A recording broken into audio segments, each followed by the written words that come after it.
Paul is hanging out. Here comes the little shoe elf who made little paper shoes for John Paul. Well, actually, pretend real shoes. Oh, pretend real shoes. Okay. There's our paper pretend real shoes for John Paul. Well, pretend that they're not paper. Just pretend that they're real. Okay, they're real.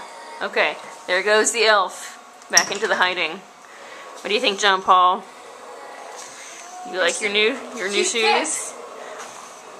He's wide awake. Goodbye, elf. What do you think, John Paul? What do you think of your new kicks? He's got his new outfit on.